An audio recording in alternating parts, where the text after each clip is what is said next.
एक कंपनी ने किया ऐसा घोटाला जिससे हैरान रह गया हिंदुस्तान सारा। बैंक के साथ हुआ बड़ा खेल, नटवर लाल भी हो गया फेल। मोदी माल्या चोकसी ने जोड़ लिए हाथ, बोले प्रभु कहां थे आप। बैंक समझता रहा करोड़पति, पर वो निकला रोडपति। उसने किया ऐसा खेल कि बैंक भी हो गया फेल। बैंकों को करोड़ों का चूना लगाकर विदेश भागने वाले भगोड़े विजय माल्या और नीरव मोदी भी हैरान रह गए कि कैसे उनके दिमाग में ये आइडिया नहीं आया। अगर इस ठग से मिल लेते नीरव मोदी और विजय माल्या तो देश छोड़ने की जरूरत नहीं पड़ती। ठगी का ऐसा रास्ता अपनाया कि ईडी भी हो गया हैरान।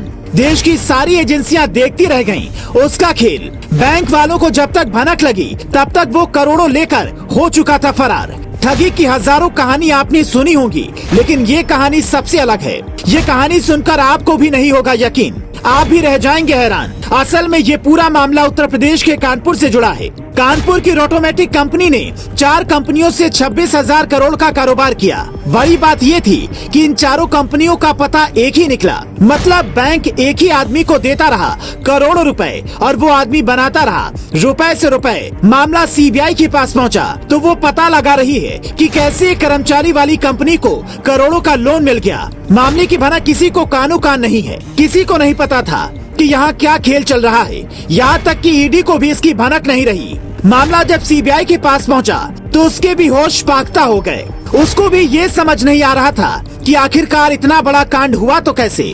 जिस आदमी को बैंक ने दिल खोलकर पैसा बांटा उसकी 4 कंपनियां थी। इन्हीं कंपनियों के नाम पर उसने करोड़ों रुपए के कर्ज लिए थे। लेकिन मजे की बात तो ये है कि चारों कंपनियों में कोई भी कर्मचारी काम नहीं करता था और जो कंपनी का सीईओ था वो इकलौता कर्मचारी था। मतलब ये कि 4 कंपनी एक ही कर्मचारी के बल पर चल रही थी। लेकिन बैंक ने इस बात की पड़ताल ही नहीं की कि उसे लगातार लोन पर लोन देते चले गए। हालांकि इस कंपनी के निदेशक विक्रम कोठारी की मौत हो चुकी है, लेकिन आरोप है कि राहुल कोठारी जो बाद में कंपनी संभाल रहे थे उन्होंने अपनी कंपनी पर बड़ा फर्जीवाड़ा किया और इसी आधार पर बैंकों से करोड़ों रुपए लोन लिए। जिसके बाद पंजाब नेशनल बैंक की शिकायत पर सीबीआई ने रोटोमैक ग्लोबल के निदेशक राहुल कोठारी, साधना कोठारी और अज्ञात अधिकारियों के खिलाफ 93 करोड़ की धोखाधड़ी का केस दर्ज किया है। अब गड़बड़ी कैसे करी गई ये भी समझ लीजिए। रोटोमैक कंपनी के साथ कारोबार करने वाली 4 कंपनियों ने अलग अलग माल बनाए और खुद ही खरीद भी लिए। मतलब ये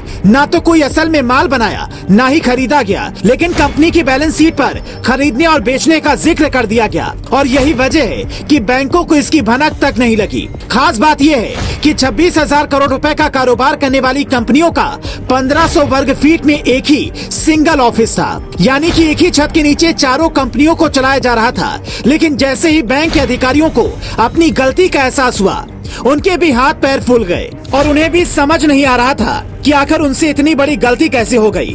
फिलहाल इस मामले पर पंजाब नेशनल बैंक ने केस दर्ज करवा दिया है और इस घोटाले की जांच में सीबीआई जुट गई है। लेकिन माना जा रहा है कि इतने बड़े घोटाले को बैंक अधिकारियों की मिली भगत के बगैर नहीं किया जा सकता है। इसलिए सीबीआई अब इसी आधार पर जांच करेगी। आपको बता दें कि रोटोमैक ग्रुप पेन के कारोबार के लिए जानी जाती है। तो दोस्तों, करोड़ों रुपए का चूना लगाने वाले इस शातिर ठग के बारे में आपका क्या कहना है, हमें कमेंट में बताएं। वीडियो को लाइक करें, शेयर करें और हमारे चैनल को सब्सक्राइब भी करें। Desk report, India 7 now.